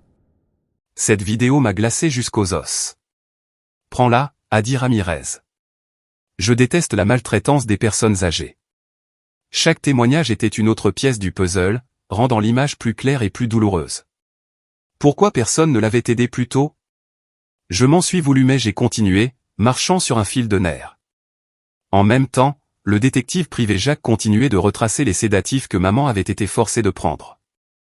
Je l'ai appelé, Jacques, concentre-toi sur les médicaments. J'ai besoin de la source et de savoir qui les a achetés. Quelques jours plus tard, il m'a rappelé, excité. Je l'ai, Paul. Carla achetait régulièrement les médicaments dans une clinique clandestine. Le médecin là-bas n'a pas de licence appropriée. Toutes les transactions en espèces, pas de reçu, complètement hors des registres. Il a envoyé des photos et une vidéo clandestine. Carla entrant dans la clinique, en sortant avec des sacs de pilules, des centaines de benzodiazépines à haute dose sur plusieurs mois, très addictive et connue pour causer un déclin cognitif. Combiné aux propres témoignages de maman, cela prouvait que les médicaments étaient administrés délibérément et systématiquement, non pas pour un traitement, mais pour la garder docile et incapable de résister à la signature de papier. Jacques a dit, c'est une preuve indépendante solide. Vous pouvez les accuser d'administration illégale de médicaments. Quand j'ai finalement tout eu, les déclarations des voisins, les images de sécurité, les preuves sur les médicaments, l'enregistrement original et les relevés bancaires, j'ai ramené le dossier complet à Daniel pour un examen juridique final. Son bureau ressemblait à une salle de guerre, des papiers partout. Après avoir tout examiné, il a levé les yeux, brillant. Paul, tu as fait un travail incroyable. Des voisins indépendants, une vidéo claire de la maltraitance, des preuves de médicaments prouvant l'intention, la fraude bancaire, l'enregistrement combiné. C'est du solide, fraude, vol de biens, maltraitance de personnes âgées, usage illégal de drogue. J'ai expiré, toujours nerveux. Tu es sûr? Ils nieront tout. Daniel a souri. Comment peuvent-ils nier des preuves physiques? Je déposerai la plainte pénale au nom de ta mère et je soumettrai l'ensemble du dossier à la police et au bureau du procureur. Nous avons rédigé la plainte ensemble. J'ai signé au nom de maman avec une procuration, le cœur battant la chamade. Le jour où nous l'avons déposé, il pleuvait à verse comme si le ciel lui-même lavait les ténèbres. Daniel m'a conduit au siège de la police, la mallette étanche sur mes genoux. L'officier de réception a examiné le dossier, le visage devenant grave. C'est très sérieux. Nous ouvrons une enquête immédiatement. À partir de ce moment, ce n'était plus seulement une tragédie familiale. C'était officiellement devenu une affaire criminelle. Je suis sorti sous la pluie, l'eau me fouettant le visage, mais pour la première fois, j'ai ressenti un mélange de soulagement et d'anticipation électrique. Colin et Carla seraient convoqués. Ils paniqueraient. De retour à l'hôpital, maman m'a regardé et a demandé, « Es-tu heureux, fils ?» Je l'ai serré fort dans mes bras. « Oui, maman. Tout va bien se passer. » Mais à l'intérieur, la tempête montait. La justice arrivait, et je les verrais tomber. Puis le jour est enfin arrivé. Les autorités ont officiellement convoqué Colin et Carla au poste de police pour interrogatoire concernant la maltraitance de Mathilda, l'appropriation illégale de biens et l'administration illégale de sédatifs. Daniel m'a appelé. Ils ont reçu la convocation. La première séance est demain matin. Tu n'as pas besoin d'être là. Laisse la police s'en occuper. Mais je ne pouvais pas rester assis à attendre. Je suis allé discrètement au poste, je me suis tenu sous un arbre dégoulinant sous la pluie fine et j'ai observé de loin. Colin et Carla sont arrivés dans cette vieille voiture déglinguée. Celle que nous avions achetée ensemble des années auparavant. Quand ils sont sortis, ils étaient tous les deux blêmes. Carla serrait son sac à main si fort que ses jointures sont devenues blanches. Colin gardait la tête baissée comme un condamné. Ils ont disparu dans le bâtiment gris et j'ai imaginé la scène à l'intérieur. Une salle d'interrogatoire froide, des néons crus, des détectives assis en face d'eux avec une épaisse pile de preuves. Dès la première séance, ils ont paniqué, se sont contredits, ont nié, ont menti. Daniel me l'a dit plus tard de ses sources. Colin a affirmé, je ne faisais que m'occuper de maman, je ne l'ai jamais maltraitée. Carla a insisté, c'était juste des vitamines, pas des sédatifs. Ils ont tout nié, mais les vidéos et les relevés bancaires les ont fait bafouiller. J'imaginais Colin, Le frère qui se pavanait autrefois, tremblant maintenant lorsqu'on lui demandait « Pourquoi avez-vous vidé le compte d'épargne de votre mère ?» Et Carla, la femme à la langue acérée, réduite à murmurer « Je ne sais rien ». Un mélange de tension et de satisfaction sinistre me parcourait. Ils avaient peur. Ils réalisaient enfin que le filet se refermait. Après avoir quitté le poste, Colin et Carla ont compris que la situation était complètement hors de contrôle et que les poursuites étaient maintenant bien réelles. Ils ne riaient plus, ne plaisantaient plus. Ils sont rentrés chez eux en panique. Jacques le détective privé observait toujours et a rapporté, il se crie dessus. Carla a hurlé, tu m'as entraîné là-dedans. Colin cassait des objets. Ils ont essayé d'engager des avocats, mais les preuves étaient si accablantes que personne ne voulait de l'affaire. La terreur brute les a engloutis. Ils savaient qu'il n'y avait pas d'échappatoire. L'enregistrement révélait clairement leur plan de voler la maison. Les images de sécurité montraient maman enfermée dehors sous la pluie. Les relevés bancaires prouvaient le vol. Les témoignages des voisins étaient irréfutables. Je suis resté à l'hôpital pour m'occuper de maman, mais mon sang bouillait. La justice se rapprochait. Maman l'a senti et a demandé, « Qu'est-ce qui t'inquiète, Paul ?» J'ai secoué la tête. Rien, maman. Juste le travail. Puis, sous l'emprise d'une peur absolue, ils se sont présentés à l'hôpital, pour la première fois depuis des lustres. Ils sont apparus devant Mathilda, l'air brisé, hagard et désespéré. C'était en fin d'après-midi. La pluie avait cessé. Une faible lumière du soleil filtrait par la fenêtre. Je donnais du porridge à maman quand la porte s'est ouverte. Ils sont entrés. Colin, décharné, des cernes sous les yeux, le maquillage de Carla coulé, les vêtements froissés. Ils se sont tenus figés près de la porte, effrayés de s'approcher. Colin a murmuré, « Maman, Paul, on est venu te voir. » Maman s'est figée, la cuillère dans sa main a tremblé, ce regard de peur familier est revenu dans ses yeux, les souvenirs de la maltraitance refaisant surface. Je me suis levé et je me suis planté devant le lit, la voix glaciale. « Qu'est-ce que vous faites ici tous les deux? Ne l'avez-vous pas assez entendu ?» Ils ont échangé des regards. Puis Colin est tombé à genoux, les larmes coulant à flots. « Maman, je suis désolé. C'est entièrement de ma faute. » Il a sangloté, suppliant maman de lui pardonner, blâmant les dettes, le désespoir, l'influence de Carla, la suppliant de retirer la plainte. « Maman, j'étais noyé sous les dettes de jeu. J'ai paniqué. Carla m'a poussé, a dit que nous devions prendre ton argent pour les rembourser. J'ai eu tort. S'il te plaît, pardonne-moi. Retire la plainte. Je ne veux pas aller en prison. » Il a gémi, s'agrippant au cadre du lit, l'air absolument pathétique. Carla s'est agenouillée à côté de lui, la voix tremblante. « Maman, j'ai eu tort. J'étais avide. Mais je le regrette maintenant. Donne-nous une issue, s'il te plaît. Nous jurons de rembourser chaque centime. De quitter la maison. De disparaître de ta vie pour toujours. Ne nous envoie pas en prison. Aie pitié. » Elle a pleuré, les larmes roulant sur ses joues. Mais je pouvais voir la fausseté, ses yeux fuyants, toujours en train de jouer la comédie. Je me tenais au-dessus d'eux et je les ai vus clairement pour ce qu'ils étaient. Plus d'arrogance, juste une peur nue. Colin, qui m'avait un jour serré dans ses bras si présomptueusement à la porte d'entrée, rampait maintenant comme un chien mouillé. Carla, qui avait frappé ma mère sur le sol de la cuisine, suppliait maintenant à genoux. Mon cœur me faisait mal. C'était ma propre chair et mon sang, mais aussi mon ennemi. Je n'ai pas pu me retenir. Ma voix était calme alors que j'énumérais chaque crime. Vous pensez que je ne sais pas tout? J'ai des preuves de tout. Vidéo de toi enfermant maman dehors sous la pluie, Carla. Toi la frappant quand elle s'est évanouie. Chaque dollar que j'ai envoyé à la maison. Vous l'avez vidé pour le jeu et le shopping. Chaque pilule de sédatif que tu lui as fait avaler, Colin, pour lui faire signer de faux documents et voler sa maison. Vous alliez vendre sa maison pour payer vos dettes. Ils ont baissé la tête, incapables de me regarder dans les yeux. Colin pouvait à peine parler. J'ai crié, avouez. Avouez ce que vous lui avez fait.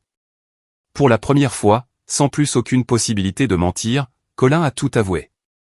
La cupidité, les dettes de jeu écrasantes, les incitations de Carla, la drogue forcée pour que maman signe la fausse procuration, le projet de vendre la maison.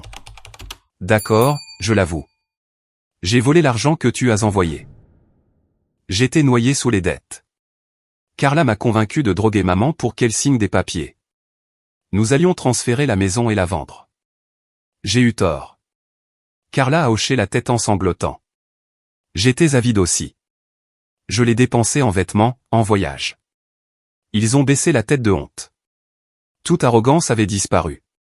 Je les ai regardés, la rage bouillonnant, mais la douleur me tordant de l'intérieur. C'était mon petit frère, maintenant un étranger. En entendant leur confession complète, maman a tout compris. Elle tremblait, les larmes coulant sans fin. La douleur de ce qu'ils avaient fait était encore vive, mais l'amour d'une mère la rendait incapable de supporter de voir son fils en prison. Elle a sangloté, caressant les cheveux de Colin. « Mon enfant, pourquoi m'as-tu fait ça ? Ça m'a fait si mal. » Puis elle m'a regardé, la voix frêle. « Paul, je ne peux pas le supporter. Donne-leur une chance, mon fils. » Je me suis farouchement opposé. « Non, maman. Ils ont failli te tuer, tout voler, essayer de prendre ta maison. Ils doivent faire face à la loi. » Mais elle a secoué la tête, les larmes coulant.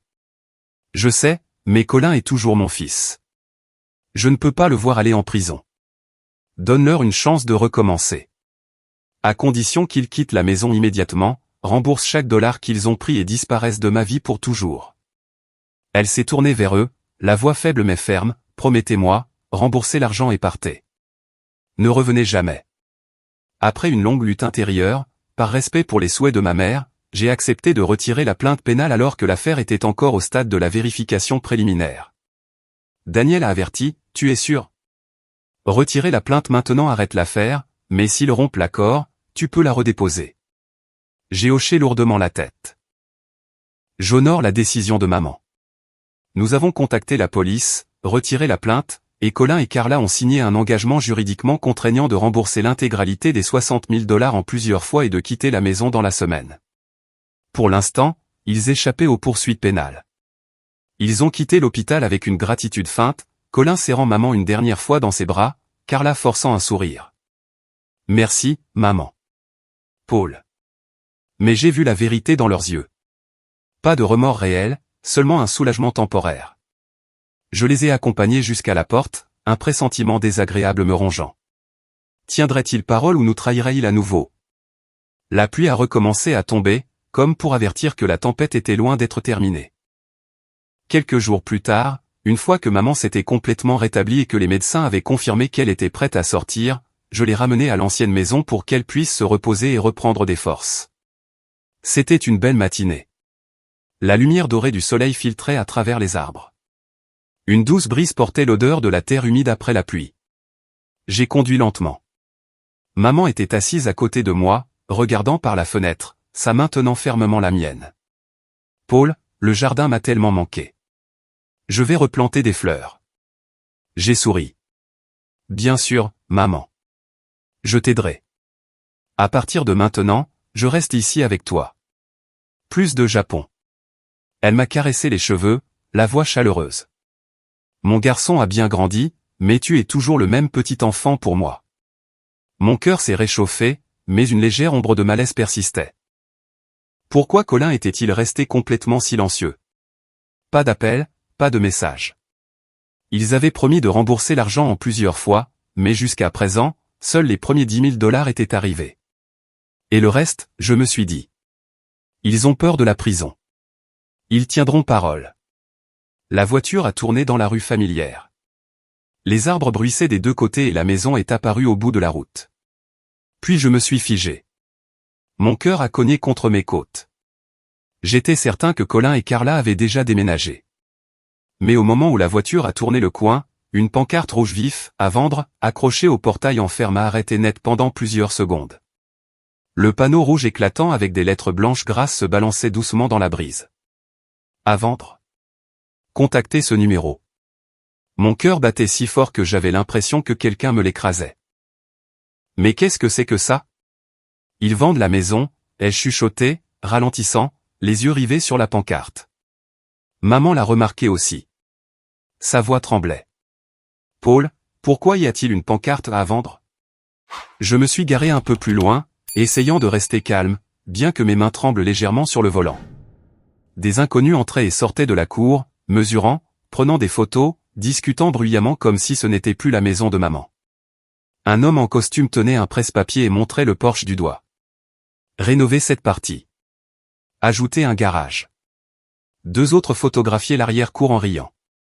Super emplacement, parfait pour les fleurs. Mon cœur s'est arrêté. C'était la maison de maman. L'endroit où elle plantait des fleurs, préparait les repas, où j'ai grandi. Comment osait-il? Je suis sorti de la voiture, hébété, et je me suis approché. Quand j'ai demandé ce qui se passait, l'homme en costume m'a regardé nonchalamment. Le titre de propriété de cette maison a été transféré il y a quelque temps. Nous sommes une société immobilière. Nous l'avons acheté à un jeune couple, Colin et Carla. Je pense qu'ils l'ont vendu rapidement. Bon prix. Le nouveau propriétaire prend des mesures pour des rénovations, pour en faire un petit bureau. Les mots « le titre de propriété a été transféré » m'ont frappé comme un coup de foudre. Mes oreilles bourdonnaient. Mon esprit est devenu vide. Mes jambes ont failli me lâcher. Transféré? Ils avaient promis de quitter la maison et de rembourser l'argent, mais ils l'ont vendu. C'était une trahison. Je me suis appuyé contre le portail, haletant. L'image d'eux agenouillés à l'hôpital, suppliant pour obtenir pitié, m'est revenue en mémoire. Faux sourire, larmes de crocodile. Ils avaient exploité la gentillesse de maman pour obtenir les dernières signatures. Maman est sortie de la voiture derrière moi. Son visage était d'une pâleur mortelle, les yeux écarquillés d'horreur. « Paul, ils ont vendu notre maison », a-t-elle chuchoté en s'agrippant à mon bras. J'ai immédiatement essayé d'appeler Colin, numéro déconnecté. Carla, pas de réponse. Tous les contacts bloqués. Facebook, email, tout. L'angoisse m'a inondé comme un raz-de-marée. J'ai appelé Daniel, presque en criant, la voix brisée, « Daniel. Ils ont vendu la maison. Le titre a été transféré. Qu'est-ce qu'on fait? Maman. Maman est en train de s'effondrer. Daniel est resté calme. Paul, respire. Je vérifie le bureau du cadastre tout de suite. Quelques minutes plus tard, il a rappelé. Voix grave. Confirmé. La maison a été transférée en utilisant des documents falsifiés alors que Mathilda était encore sous l'influence des sédatifs. Sa capacité mentale était altérée à ce moment-là. Les signatures ont été faites quand elle était droguée et non légalement compétente. Ils ont utilisé la fausse procuration pour accélérer les choses. À cet instant, j'ai compris. Au moment où ils se sont agenouillés et ont supplié pour obtenir le pardon, ils avaient déjà planifié cette trahison finale. Ils ont rampé pour que maman s'adoucisse, retire la plainte et leur donne juste assez de temps pour transférer le titre avant que la police ne creuse plus profondément. Ils savaient qu'elle n'était pas mentalement compétente à cause des médicaments même qu'ils lui avaient fait prendre pour contester cela. Maman s'est effondrée par terre devant le portail en apprenant la nouvelle. Son visage était cendré, ses yeux vides alors que la pleine réalisation la frappait. Elle avait personnellement donné à ces traîtres leur dernière chance. Elle s'est assise lourdement sur le trottoir, se tenant la poitrine, sanglotant sans bruit. Je leur ai fait confiance. J'ai eu tort, Paul. Notre maison a disparu, n'est-ce pas? Je me suis agenouillé et je l'ai tenue dans mes bras, les larmes coulant sur mon visage. Maman, je suis désolé. Je vais récupérer la maison. Je te le jure. Mais la douleur était insupportable. Elle avait déjà tellement souffert, et maintenant ce coup final. J'ai serré les poings, la rage, l'agonie et une culpabilité écrasante me déchirant. C'était de ma faute. Je m'étais opposé au retrait de la plainte, mais j'avais respecté son souhait. Je leur avais donné l'ouverture. Si j'avais tenu bon, la maison serait toujours la sienne. À ce moment-là, je savais avec certitude. Colin et Carla n'avaient jamais eu l'intention de changer. Ils ont seulement utilisé la pitié de maman pour commettre un dernier vol. Ils ont supplié pour obtenir le pardon afin de gagner du temps, ont vendu la maison, ont pris l'argent et ont disparu. Ce pressentiment désagréable était devenu une réalité brutale, me poignardant droit au cœur. J'ai aidé maman à remonter dans la voiture. Elle s'est appuyée sur moi, pleurant tout le long du trajet jusqu'à un hôtel. Nous n'avions plus de maison. J'ai dit à Daniel de le signaler immédiatement à la police.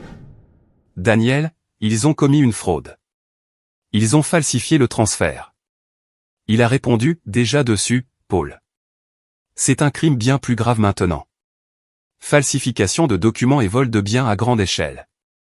Debout devant la maison qui avait abrité maman pendant sa vieillesse, regardant des étrangers mesurer et planifier tandis que la pancarte, à vendre, se balançait au vent, j'ai finalement compris.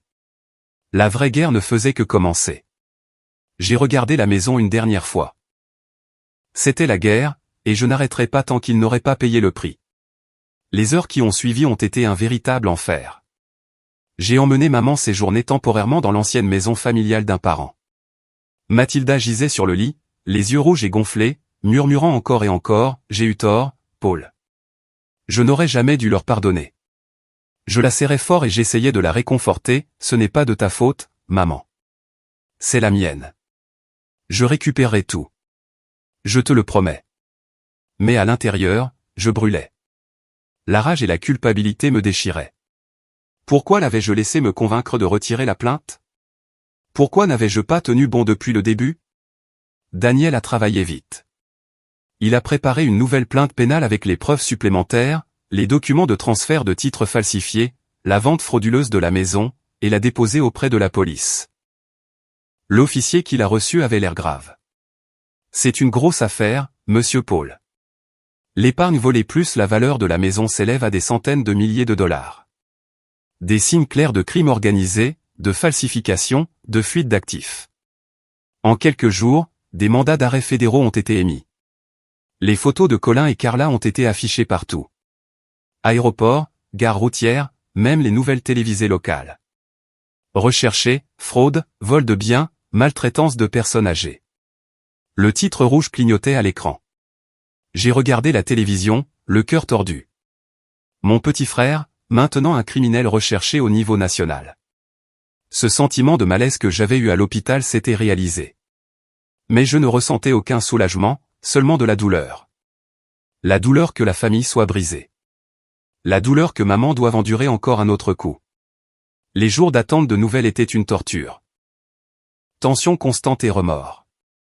Je m'occupais de maman le jour, essayant de la faire sourire, cuisinant du porridge nutritif, l'emmenant pour de longues promenades dans le parc voisin, lui racontant des histoires sur les après-midi d'autrefois où elle m'apprenait à cuisiner dans notre cuisine. Le plus grand tourment concernait Colin, ma propre chair et mon sang. Quand nous étions enfants, nous partagions une chambre. Je lui racontais des histoires de fantômes, et il se blottissait contre moi de peur. La première fois qu'il a été harcelé à l'école, je me suis battu avec les autres garçons. Je suis rentré couvert de bleu. Maman m'a grondé, mais il m'a serré dans ses bras et a chuchoté, « Merci ». Maintenant, il avait tout trahi, vendu la maison de maman et s'était enfui avec l'argent. Comment avait-il autant changé? Dette de jeu, cupidité. Chaque nuit, je restais éveillé, les souvenirs tourbillonnants, Colin souriant quand j'envoyais de l'argent à la maison, sans jamais savoir qu'il l'utilisait pour payer des usuriers. J'appelais Daniel tous les jours. Des nouvelles? Il répondait toujours, il les traque, Paul. Reste calme. Mais comment pouvais-je rester calme? Le suspense était insupportable, comme attendre qu'une bombe explose. Où se cachait-il? Que faisait-il avec l'argent de la maison de maman?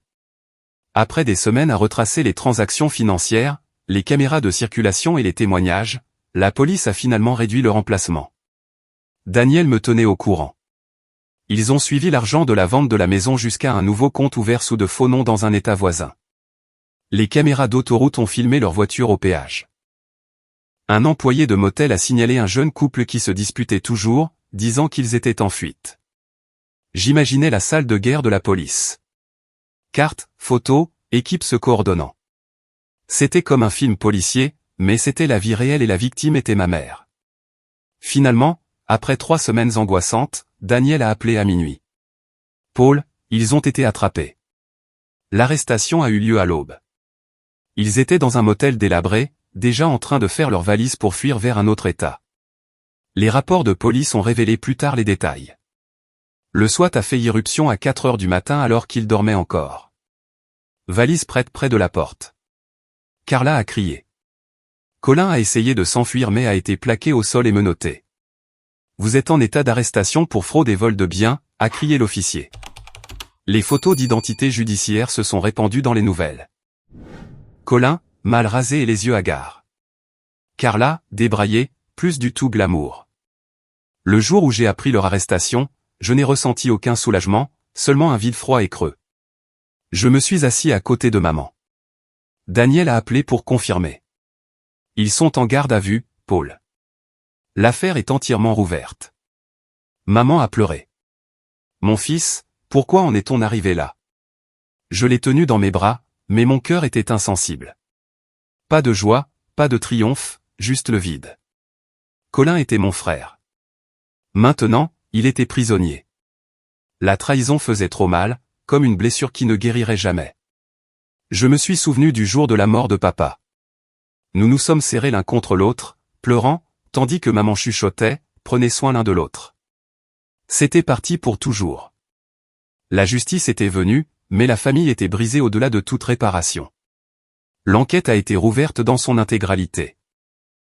Chaque crime maltraité Mathilda, l'a forcé à prendre des sédatifs, falsifier des documents, vider le compte d'épargne, vendre la maison et s'enfuir a été ajouté aux accusations. La police a fouillé le motel et a trouvé des papiers falsifiés et plus de 200 000 $ en espèces provenant de la vente de la maison, cachés dans leurs bagages.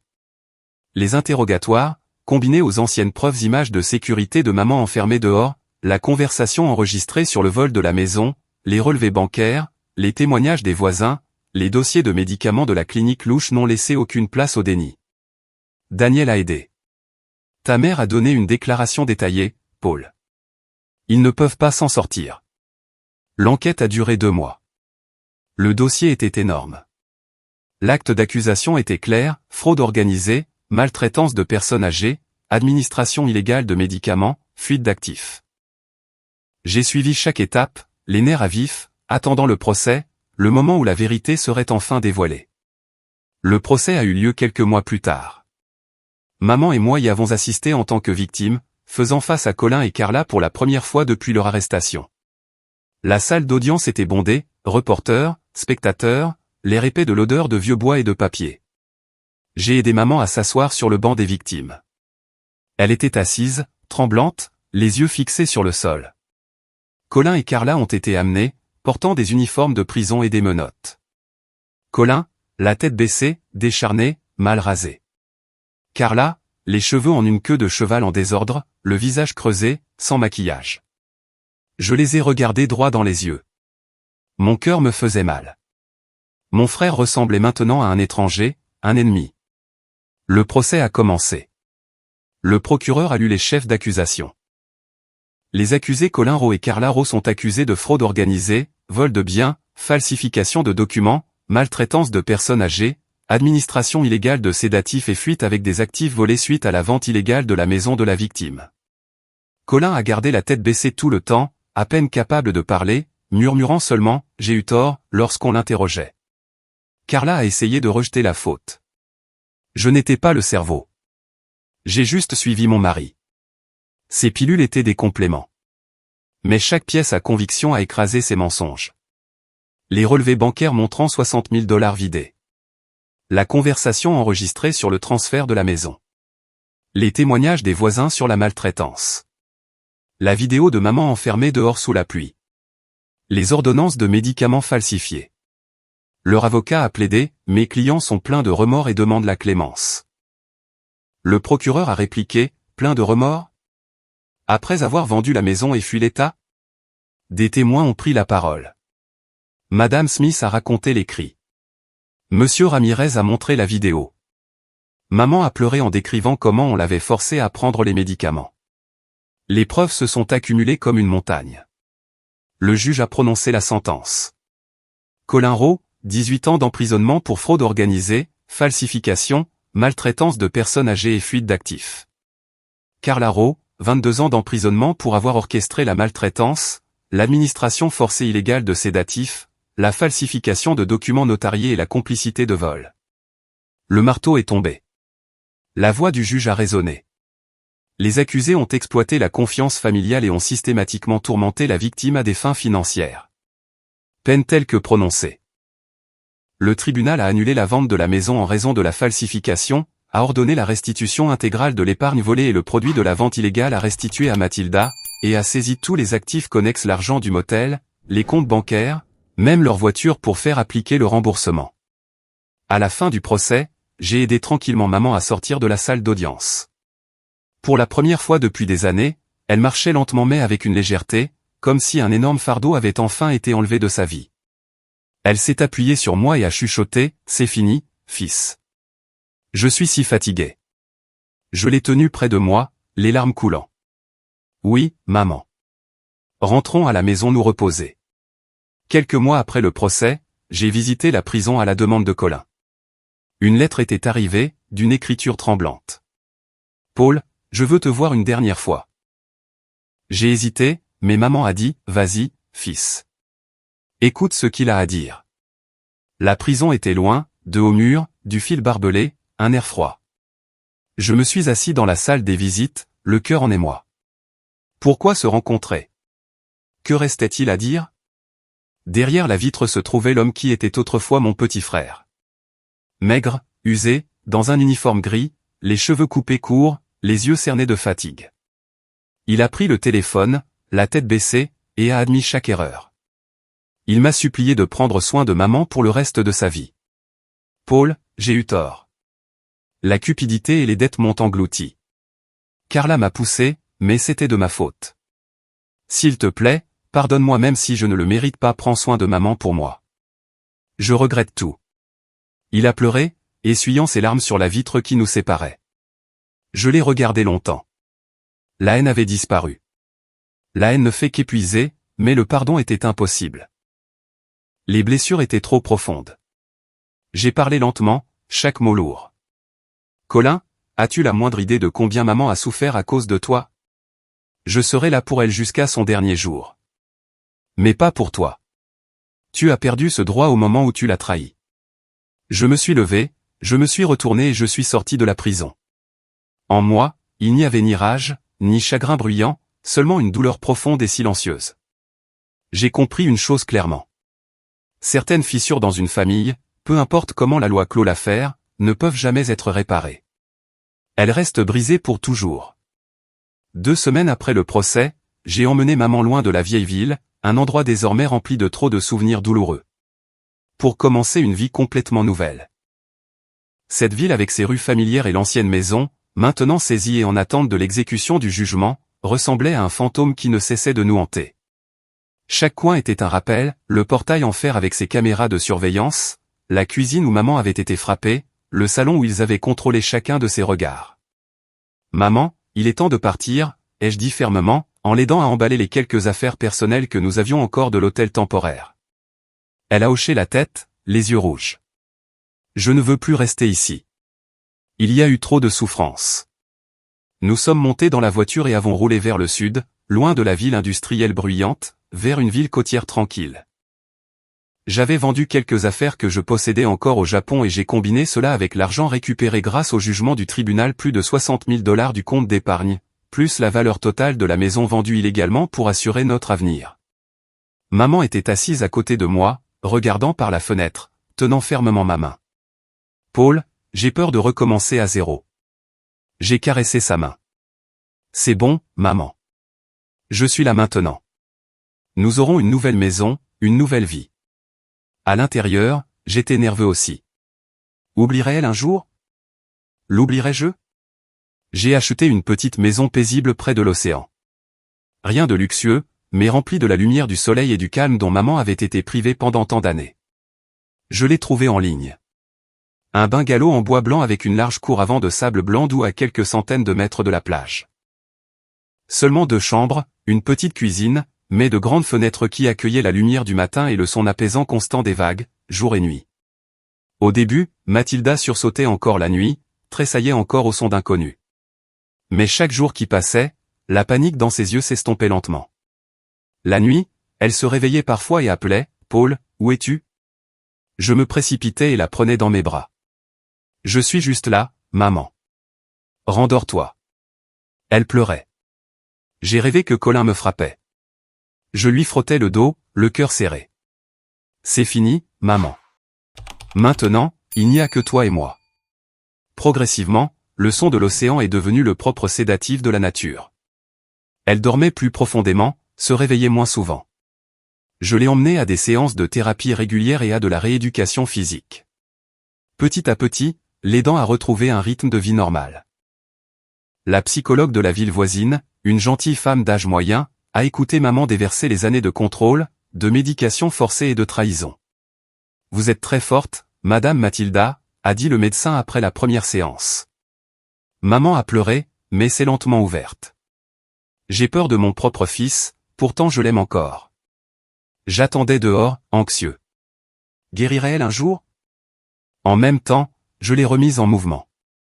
Des promenades matinales sur la plage, respirant l'air salin, mangeant des fruits de mer frais. Son corps frêle a commencé à se remplumer. La couleur est revenue sur sa peau. Ses mains ont cessé de trembler quand elle tenait un verre. Un après-midi, elle a dit en souriant. Un vrai sourire. Paul, je me sens plus forte maintenant. Je l'ai serré fort dans mes bras. C'est tout ce dont j'ai besoin, maman. Te voir comme ça fait que tout en valait la peine. Mathilda a recommencé à planter des fleurs sur le porche avant, à cuisiner des repas simples, et pour la première fois depuis des années, je l'ai vue rire sans crainte. Elle a acheté des graines de roses au marché local, s'est agenouillée dans la terre, les mains encore un peu instables, et les a plantées. Je ferai un jardin aussi beau que l'ancien. J'ai aidé à creuser, à arroser et à regarder les pousses vertes apparaître. La cuisine sentait la soupe de poisson qu'elle préparait à l'ancienne, simple mais chaleureuse. Mange, fils.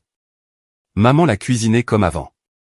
Elle a souri, les rides autour de ses yeux s'adoucissant, n'étant plus tendues par l'angoisse. En la regardant, mon cœur s'est rempli. C'était la lumière après toute l'obscurité. J'ai décidé de retourner au travail que j'aimais, mais cette fois non pas comme une fuite. Je voulais construire un véritable avenir stable pour nous. Au Japon, je n'avais travaillé que pour envoyer de l'argent à la maison, fuyant la vraie responsabilité. Maintenant, j'ai trouvé du travail localement, soudeur dans un chantier de réparation navale près de la côte. Le salaire n'était pas élevé, mais c'était suffisant. Et surtout, je rentrais tous les soirs, je dînais avec maman et je lui racontais ma journée. L'avenir semblait stable. J'ai économisé pour acheter un peu plus de terrain, peut-être ouvrir un petit atelier un jour, et prendre soin d'elle jusqu'à la fin.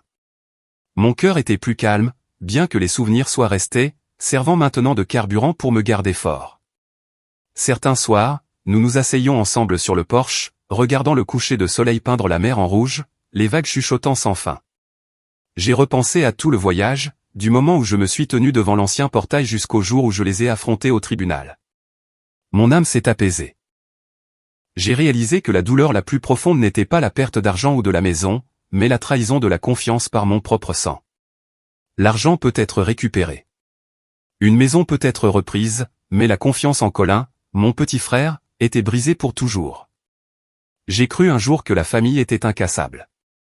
Maintenant, je sais que la trahison de l'intérieur blesse 100 fois plus. Pourtant, j'ai aussi compris ceci, si je n'étais pas rentré ce jour-là, si je n'avais pas osé affronter la vérité, maman n'aurait peut-être jamais eu ces années paisibles. Si j'étais retourné directement au Japon comme prévu, elle serait probablement morte lentement des médicaments, la maison perdue, et personne n'aurait jamais su. Rentrer à la maison, même si ça faisait mal, était le bon choix. En regardant Mathilda arroser tranquillement ses fleurs chaque matin, je réalise que la justice ne vient pas toujours rapidement. Mais quand on continue à marcher jusqu'au bout, elle trouve toujours un chemin. Elle arrose les roses sous le soleil du matin, souriant pour elle-même, redécouvrant qui elle est. La justice, à travers les détectives, les preuves et le tribunal, était lente mais certaine, comme l'océan qui use la pierre. J'ai appris que la cupidité peut transformer un être cher en monstre, mais l'amour et la prise de conscience peuvent tirer une personne du bord des ténèbres. La cupidité de Colin a fait de lui un monstre. Mon amour et l'amour de maman l'ont sauvé. La prise de conscience, reconnaître les signes avant-coureurs, était la clé et la leçon la plus difficile. Ne jamais laisser le sort de ceux que vous aimez à une confiance aveugle, car le mal peut parfois porter le masque de la famille. La compassion est noble, mais mal placée, elle peut devenir le couteau qui blesse celui qui la ressent. Maman leur a pardonné, et ils ont utilisé cette pitié pour vendre sa maison. La confiance aveugle a failli la tuer. Mon conseil à quiconque lit ceci, prenez vraiment soin de vos parents vieillissants, non seulement avec de l'argent, mais avec votre présence et votre écoute. Quand quelque chose semble anormal, ne restez pas silencieux et n'endurez pas. Et ne retardez pas la vérité. Chaque jour que vous attendez peut être un jour que vous ne pourrez jamais récupérer.